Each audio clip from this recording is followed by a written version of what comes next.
I'm Jen Taylor Skinner, and this is the Electorette. On this episode, I have a conversation with Kat Calvin, the founder and executive director of Spread the Vote and Project ID. Kat Calvin was actually one of the very first guests on the Electorette back in 2017, and she's returned as a guest a few times over the years, and we've actually become friends. And every time I talk to Kat, I have a deep admiration for the work that she's done with her organizations. There are millions of Americans who don't have the photo-issued IDs which they need for homes, for apartments, for jobs, food, medical care, and of course to vote. And the mission of Project ID is to help folks get those IDs.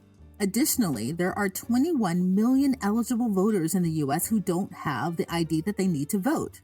And the mission of Spread the Vote is not only to help people obtain those IDs, but they also help strengthen democracy by increasing voter participation. And they do this through a variety of projects and partnerships, some of which we discuss in this episode. I learned so much from Kat in this episode about voting laws, about the history of voting, and legislation around voter ID laws. So without further ado, here is my conversation with Kat Calvin. Kat Calvin, welcome again. Why, thank you. Glad to be back on my favorite pod. Sure, it's your favorite. It's my favorite too. Actually, it's not my favorite, but anyway. Wait, now I have to know, what is your favorite podcast? No, don't. Just kidding. Edit that out. Yeah, you're putting me on the spot like that. I actually don't even know what it is. It's probably some kind of like feel good. I mean, because we were just talking about like the negative news cycle, so it's probably some kind of feel good. You know what I really like right now? Mel Robbins. Have you listened to her podcast? No, I've never looked her up. Yeah, she talks about things like staying focused and, getting out of kind of the mental ruts that we have. I need that. Because we were just talking before, we started recording, we were talking about how the negative news cycle is really distracting when you do work like this. Yeah. It's just distracting. We have all of these mass shootings and I get emotionally caught up, right? And like when you're in this kind of work and you're dealing with kind of politics all the time and you're talking about it and you have to do analysis of it, I think it's harder to pull yourself away from thinking about those things. I mean, we should be thinking about them because we want to change them. So I don't know. So how do you stay focused, Kat Calvin, on the work that you have to do?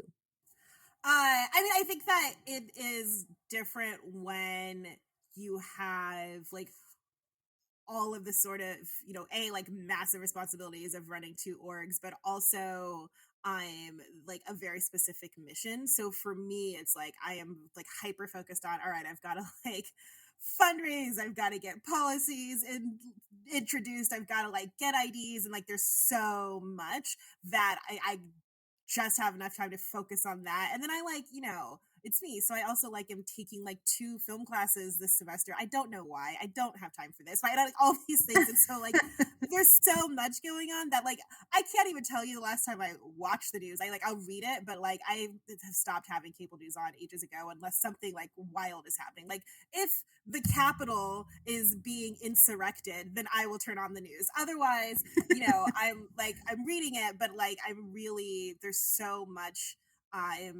that I'm like so hyper focused on work wise that it allows me to see the things that are happening in the news but just not fully absorb it because there's just no space for it to be absorbed. Right, because you're doing the work to change the things that are the bad things that are happening in the news cycle, right? Like your work is directly related to that. So that's actually fine for you because we need you to keep focused on this work. But, speaking of that, we are probably officially into the 2024 election cycle, which, how did this happen? First of all, like, people are announcing, I think mostly Republicans are announcing, right, that they're running. Someone too, though. Too. So it's Ron DeSantis and Nikki Haley, I think, so far. Okay. And Trump, but everybody already forgot about that one. I did forget about it. Wow. Okay. And so I did. That's really interesting that I forgot. That's amazing. Wow, if I were important enough, that says it all. There you go. If I were important enough for him to hate, like he would be trashing me on Truth Social right now for forgetting him. But he doesn't know who I am, so because I'm, no, anyway. He has no idea. One of the things that I have noticed about covering these cycles, cycle after cycle, is that we don't talk about voter suppression. until it's down to the wire. So we don't actually start talking until we're well into the election cycle, which I think is problematic because I think the media and people who kind of analyze these things, they set the tone for what people should be worried about. And when you get down to the wire in terms of voter suppression, especially in relation to voter ID as a form of voter suppression, it's kind of too late, right? That said, what does the voter ID landscape look like right now in terms of laws, in terms of people having IDs, in comparison to when you started this work?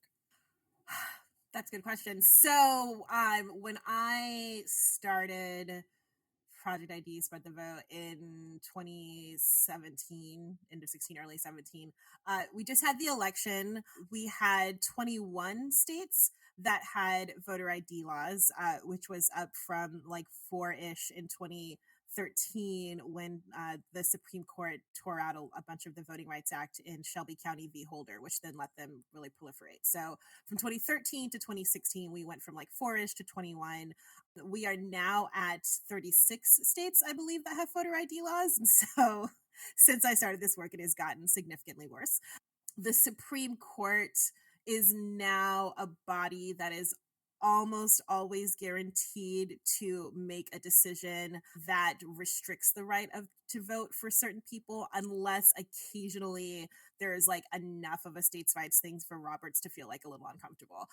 But there far more of the Voting Rights Act has been torn out since 2013. There are far more restrictive measures. The Supreme Court has said that it's like totally fine to require both a photo of your ID and multiple signatures for an absentee ballot, right? Things like that, right? Like they've really okayed a lot of very restrictive measures, and so it is more difficult to vote now. A marvelous new ID study just came out in November through the, I want to say, Movement Access Project MAP.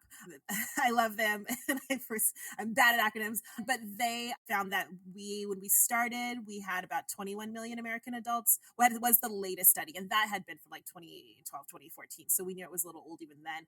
But we're at 21 million American adults without ID. We're now at 26 million American adults without ID. So the situation has gotten worse, but there are things that I feel very hopeful about, right? So we have started a 501c4, the Project ID Action Fund, and in September we introduced a bill to Congress that would establish a free federal ID, virtually eliminating this issue.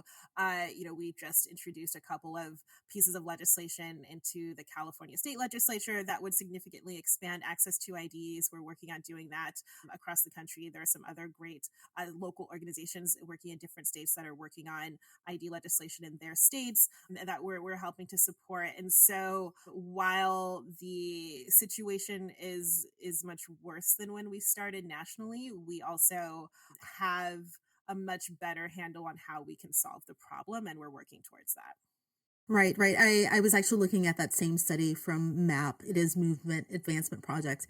And you're right. There we go. Yeah, Movement Advancement Project. I'll put a link to that in the show notes. But I think one of the things I just learned from you was how quickly it accelerated, because I was looking at the history of voter ID laws, and I didn't realize that the first one was passed in, I think, 1950. I think it was South Carolina. And then, you had for decades, there was nothing passed. And then I think in 1980, there were a couple of laws passed. But starting in 2000 and following Shelby County versus Holder, which I think you said is in 2013, it just really accelerated. So we went from having like a few states, just like a handful of states, literally a handful of states, right, in 1980 and 1990, in the 90s, to, in the 2000s and the aughts and in the mid aughts, just, going from 21, I think now there's like 34 to 36, I think, states that have voter ID laws, and they range in their strictness. But that's kind of incredible when you think about it, like how quickly this happened. Yeah, well, it's not an accident, right? It happened for a few reasons. So, 1950 was before we had a Voting Rights Act, and so that is how South Carolina got away with that. And then what happened with the Voting Rights Act and the provision that the Supreme Court eliminated that really impacted this was that there was something called pre-clearance, and so a variety of states and jurisdictions, and they're all over. California had some there. It's not just the sort of states that people sort of automatically assume, although those states as well had a mandate that anytime they wanted to change anything about elections in their jurisdiction or their state, depending on which region was under this mandate, and it was based on historic discrimination at the polls, that they would have to go to the Department of Justice and get something called pre-clearance. They'd have to go and say, "Hey, DOJ, we want to do this thing. Is this okay?" And the DOJ would either look at it and say, "Yeah, that's totally fine. Go for it," or "No, are you insane? That's super racist. Go away. Don't come back." Right. And so that was the rule. And so this was the thing that Shelby County, Alabama was trying to get eliminated. And which the Supreme Court agreed, when John Roberts basically said, "Well, we have a black president and like black people be voting, so racism is over. Yay, well done, America." And this is where everyone who didn't go to law school discovered what a badass RBG was, because this is where she made her very famous dissent, in which she said, "If you have an umbrella up and so you don't feel the rain, the thing to do is not to put down the umbrella, because then you will get soaked." I am seriously paraphrasing. She said it much better. But she was right. And so Shelby v. County, or Shelby County v. Holder, opened the door. But the reason that it even got to the courts is because there's this really, regardless of which side of the aisle you're on, you have to say an extraordinary organization called ALEC, which it's insane to me that Dems have not replicated. And ALEC is a legislative something something. I want to say like American Legislative Executive Council, but as we know, I just make things up to fill in the blanks.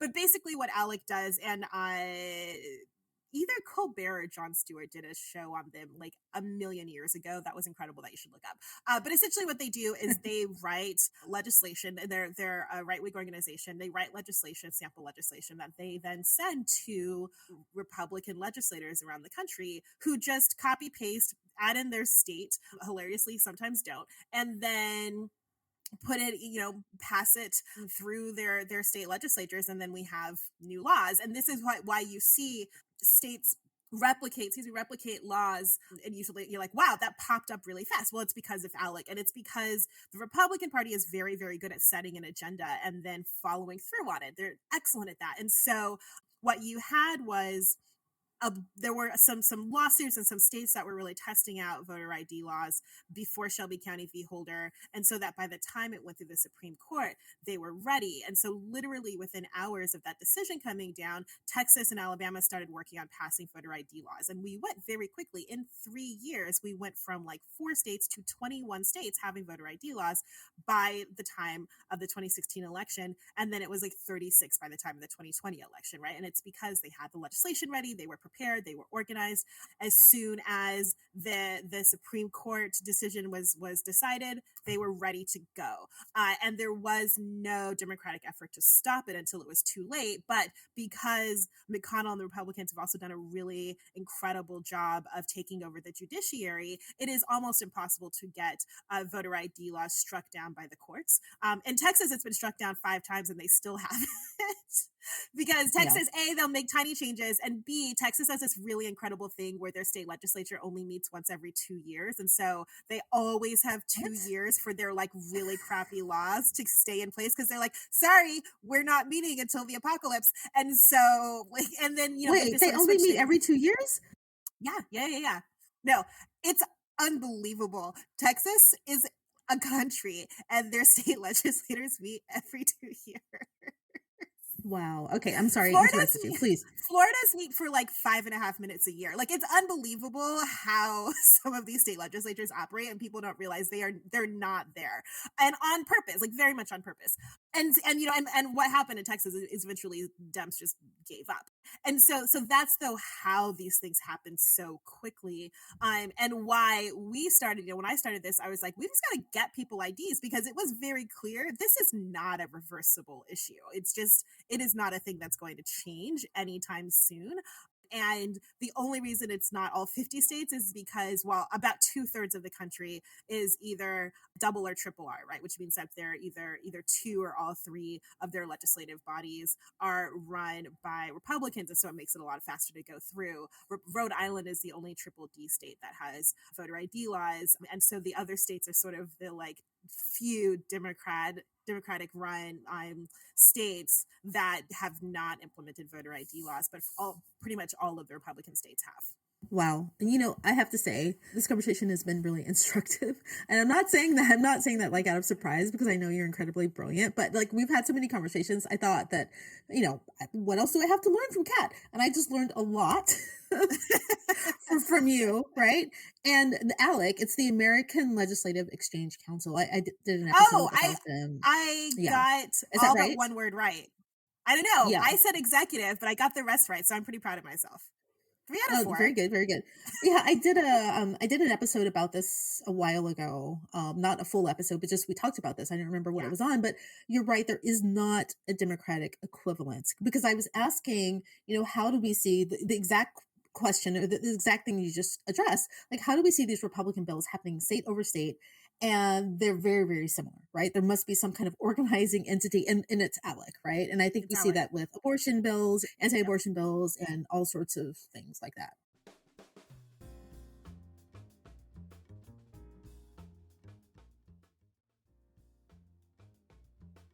So how does the ID disparity break down demographically? Because we know that it's a problem that's worse amongst marginalized groups. I think 20% or over 20% of Black adults don't have the ID necessary to vote, and 23% of I think Latino community don't have ID. So how does race link to this? So I'm going to encourage everybody to look at the map study in the show notes for exact breakdowns because they have really excellent breakdowns of demographics. What I will say is it's a socioeconomic status problem like everything else in this country, right? If you do not have an ID, you cannot get a job, which means you cannot get a housing or medical care or etc. And this is why we focus very heavily on just getting people IDs through most of the year. And then during elections, we will help folks vote. But like people need jobs and a place to sleep. And so what happens is that because of 200 years of institutionalized racism in this country, socioeconomic status and class and race are all very much combined, and so you have a large percentage of the most vulnerable people in the country, and if you do not have an ID, you are that population who are yes, absolutely disproportionately people of color, especially Black, Latine, and also people forget Pacific Islanders, but Pacific Islanders and Indigenous Americans really tend to have the worst statistics, sort of in all breakdowns. But because there's such a small number, we ignore them, and we really really should not. I've had to get a birth certificate from Samoa. It was wildly difficult. I because there's one guy working in like the entire vital statistics department, and they were still under COVID, and they were only getting one cargo plane of mail a day. So like the challenges that some folks have to deal with are just things that we can't imagine living in large cities in America. And so partially it's that, but it's also obviously largely the unhoused, partially because if you can't work, then you become unhoused. If you are unhoused, then holding on to documents is almost impossible because you either lose them, they're stolen. We just had massive rains in LA. Everybody lost everything. The cops sweep them and they just throw away or even will torch documents. And so that happens all of the time. Returning citizens, because we release people from jail and prison and say, get a job, do this program, blah, blah, blah, but they need IDs. And almost nowhere do states make sure that they have the IDs that they need. And we also have a real homeless to prison pipeline because we've criminalized homelessness so much that it's very easy to get arrested and end up going to jail for sleeping in the wrong place or whatever else. Also former foster youth. Foster youth are very rarely given the documents that they need when they are released from the system. And if they are given them, then they don't hold on to them often very long because foster youth also have incredibly high rates of homelessness, of unemployment, etc., and often really complicated situations. I'm on a real rampage that you should not be allowed to unadopt a child because this happens a lot, and then we have to go through a really harrowing process with former foster youth of trying to get multiple sets of birth certificates and multiple sets of name change forms because they've been adopted and unadopted and this and that and back and forth, and it's really awful. And then you have senior citizens who many times were just born in a farmhouse or in a Jim Crow town where Black babies weren't given birth certificates or whatever, and may have never had birth certificates. There's so many people we work with. a shocking number of veterans, an infuriating number of veterans, actually. And actually, the one of the pieces of legislation that we have in California right now is to make IDs free for all veterans, which you'd think it would be. It's not. So there are just so many different groups of people. I actually have a book coming out in September called American Identity Crisis, and it breaks down a lot of these demographics because I think people don't really think about it and realize like, oh, that like we don't think about veterans not having the ID that they need to get care from the VA because shocking, it's not the VA ID. And so, there's so many different groups of people we don't think about who are exactly the people who don't have ID. Yeah, I was going to mention your book because you really do break this down. It's American Identity Crisis, not the American Identity Crisis. You should pre-order Kat's book right now because it's really important. But there's another group that I think that we don't talk enough about in relation to this, and that's the transgender community.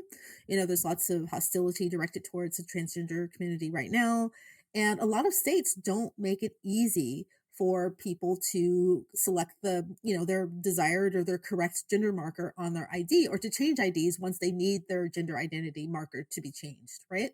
I don't know what's the landscape and the laws around that right now. Yeah, so it really widely varies by state. And it's not just an ID problem, it's also a birth certificate problem. There are states that will allow you to change your gender on your birth certificate and states that won't.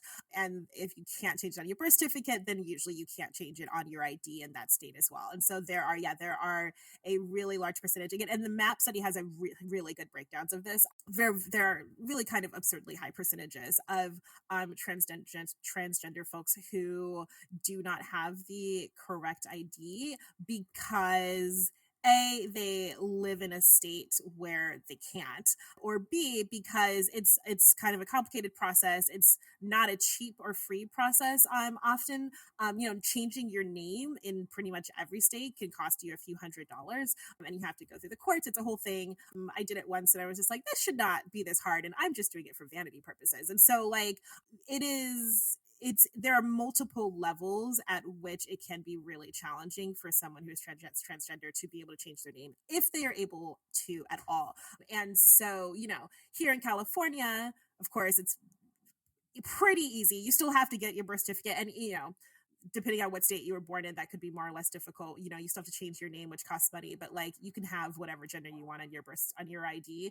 That is not necessarily the case in other states where it's impossible. So it is an issue that runs, along the same political lines as a lot of anti-LGBTQ policies and sentiment that we're seeing around the country. And there are a lot of states that are just never going to make it, or I don't know, maybe after the aliens land, if we stop shooting them down, then there are certain states that might let you change your gender on your birth certificate, but I'm not holding my breath. So we actually have this very complex spreadsheet with all of the laws and procedures for every state and like what all of the rules are, because it really, really varies by state. People keep talking about aliens. Sorry, I'm just going to go off script for a second. Let's do it. And I just can't. I can't. I can't stop thinking about the movie Nope. Did you see Nope? Of course, I saw Nope. Of course, she's Nope, and I'm just hoping. I don't know. I'm hoping that it's something like that because it kind of did look like a balloon. The alien. Well, there's also, and here, this is all on Joe Biden for telling us nothing. I understand that he carted these things up and took them immediately to Area 51, but he should have lied and he didn't. So now we're all here speculating. And there's the Chinese Nope balloon, which I don't know what China. I'm so confused about how China thought we weren't going to see 1,000 foot, like a small moon, like in the sky over Arkansas. Did he think that? What is you doing? Did they get it on Alibaba? Like, I'm so confused about what China's thought process was. I cannot figure it out. But then the aliens actually come, and they just had perfect timing, and so now we're all like, what was that, a Chinese balloon? Was it an alien? Like, what's going on? And Biden zipped lips, telling us not a thing, because that's done really well in history. It always works well when there's UFOs and the government doesn't say anything. No one's going to make a documentary about that. Yeah, but you know what? To be fair, we've got Marjorie Taylor Greene, so they thought, like, they're not going to notice this. They elect people like this, right? So. I mean, surely it's a Jewish space laser, and we're all getting upset about the wrong thing. That's true. Oh, Marjorie. Okay. Oh, Marjorie. Okay. Back on IDs, right? Honestly, do we even need do we need IDs? I know that's kind of a silly and very simple question, but I live in a state, Washington State, where we vote by mail, and I've never presented my ID to vote. I mean, I have a driver's license, and perhaps that's how they know it's me. But if there are roughly 16 or 14 states that don't have voter ID laws, other states can do this too. I mean, you don't even have to register to vote in North Dakota because Yeah. everybody knows everybody who lives in North Dakota. I'm Do we need IDs to vote? No. I mean, all the studies have shown that we absolutely don't. There's voter fraud. Nobody's walking up to the polls in like funny glasses and a fake mustache and being like, "I'm Joe, I live at," and then trying to look at the rolls upside down and like guess an address. Like it's not happening.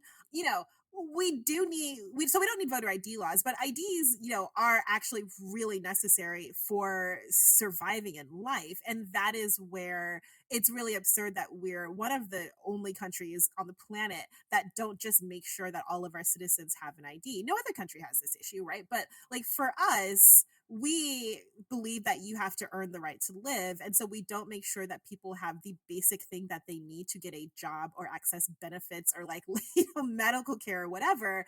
And so it is incredibly crucial that people have the ID they need in order to live. And also for this country, I mean, over 11% of adults in this country don't have like the basic documentation that they need to get a job. How do we think that's not impacting all of us, right? Like it's Right. insane that this is an issue that is impacting over 10% of adults in this country. And nobody is talking about it ever, right? It's 26 million people. And so like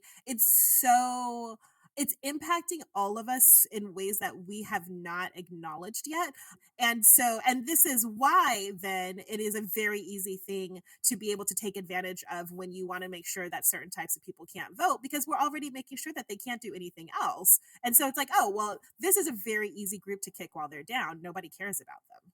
Right. And the org that we talked about in the beginning, MAP, the Movement Advancement Project, I think they've clocked this at 30 million people. Like 1 in 8 people don't have an ID. And if you listen to some of the older episodes I've done with Kat, it's much bigger. We're talking about this in the context of voter ID and voter ID laws, but it's much bigger than that, right? Like, and I wouldn't have to go through them now, but you can't get an apartment, can't get a place to live, you can't get a job, you can't get benefits. It's much bigger. It's just living, right? It's who you are in this country. It is, and it's why, I try as much as I can to expand this conversation beyond voting because just yesterday I had a client who we had been trying since last May, to get her birth certificate. She's from Indiana, which after New York is the most difficult state in the country to get a birth certificate from if you don't have an ID. Even if you do in New York sometimes. And so it took us forever. We had to just jump through so many hoops. Our general counsel is probably best friends and godmother of their general counsel's children by now. I mean, it took a very long time. And we just got it last week. It took almost a year. And so yesterday I took her to the DMV and I picked her up from her shelter. And, she just was thrilled and burst into tears when she saw her birth certificate. And then we went and we got her ID, and now she can get an apartment. She has a case manager who I'm practically best friends with at this point, and they have wanted and needed to place her into housing, but they haven't been able to do that because we couldn't get her birth certificate, couldn't get her ID. So she's been in a shelter for almost a year longer than she needed to be, which is, first of all, not a place anyone wants to be, also not particularly safe for single women. And all because of this document, right? And like now she's like, oh my God, I can like she can get an apartment in the next few weeks. And so that's really, when we're talking about IDs, that's what we're talking about is people who need a place to live and a job. And I had a single mother of 3 in another shelter who I just ordered her birth certificate for, and she wants housing for her children, and she can't get that without an ID. So she's got 3 small children living in a not particularly safe shelter on Skid Row, right? And like that's what this is really about. You know, you could also sort of expand more largely to the fact that when you reduce recidivism, when you reduce homelessness, when you increase employment, then you increase revenue for the state and for jurisdictions, you lower crime, like all these other things, right? Like it goes beyond and it impacts us, you know, as people who are housed people with IDs and employment. But it's about people's lives and it's about the safety and security of everybody. And I think if we talk about the issue as that beyond just voting, then it's something that people will talk about year round, and where we'll see, you know, the wild injustice of these people not having something as small and basic as an ID. Yeah, and people should really understand how this impacts people's lives on a practical level by, seeing these stories. And if you follow Spread the Vote on Instagram, right, you I think post a lot of these stories, right? Yeah, you can follow us at Spread the Vote US, and I think at Project ID US or at Project ID AF. Yeah, we try to share a lot of stories. You can also subscribe to our newsletters, and you know we really try to humanize this as much as possible on Twitter, on Instagram, because it's hard, you know. 11% of adults not having ID is a lot. But that also means that 89% of us do, which I think is really a testament to the wild privilege of being an American, because these things are really hard to get and they're expensive. And yet, so many of us have them. And we live pretty segregated by socioeconomic status. So you're very rarely in a room where there is a mix of people who do and don't have IDs, right? You're either in a room where everybody's got an ID or you're in a room where nobody does, unless you're at the DMV. It's the only place where we mix. And so it's hard to really know what this looks like. This is the whole reason I wrote a book. It's the whole reason why I spend all of my time evangelizing about this everywhere, because I had no idea until I started this organization. I sort of accidentally tripped on this issue. I didn't know. I've had a passport since I was a baby and a military ID since I was 10 and a driver's license since I was 16. I've never gone a conscious day of my life without an ID. I had no idea that this problem existed. So I don't blame people for not knowing. And so we try to share as many stories as possible so that people can start to really get a sense of what this means. But I do want to ask you about this really neat project that you have, Vote by Mail in Jail. Yes. Can you tell me about that? Yes. So, in another wild injustice, there are hundreds of thousands of incarcerated citizens who have the perfect right and ability to vote. Usually because they are being held pre-trial because they're just too poor to be able to afford bail. So we hold people in jail for years without being convicted of anything because they can't afford bail. That is a thing we do. Or because they've been convicted of misdemeanors. And so they still have the right to vote. But outside of Maine and Vermont, there are not really a lot of places that are working to make sure that those folks actually can vote. So in 2020, we started Vote by Mail in Jail, which is a program in which we, every election cycle, work with jails and prisons around the country to help incarcerated folks vote. We make election guides for all of our areas, but we make special election guides for folks who are incarcerated with specific information that's important for them. We train, whoever we have sort of liaisons in the jail, whether it's a chaplain, whether it's an employee, whether whoever it is. We train them in how to help incarcerated citizens register to vote, fill out their ballots, do all the things. We provide all the materials. We have a director of justice services, Amani, and she's amazing. And she sends little boxes. They even have a little mailbox that they can put in the jail so they can just drop their ballots in there. So we really, we try to provide everything that we can in order to make it as easy as possible for folks to be able to vote from jail. And it's going really well. We had several thousand people vote in 2022, and we're constantly expanding and trying to help as many folks as possible be able to vote. You're still a citizen even if you're incarcerated, and you're still counted on the census for that community, so you should be able to vote. No, absolutely. I think this is another kind of forgotten demographic, obviously, right?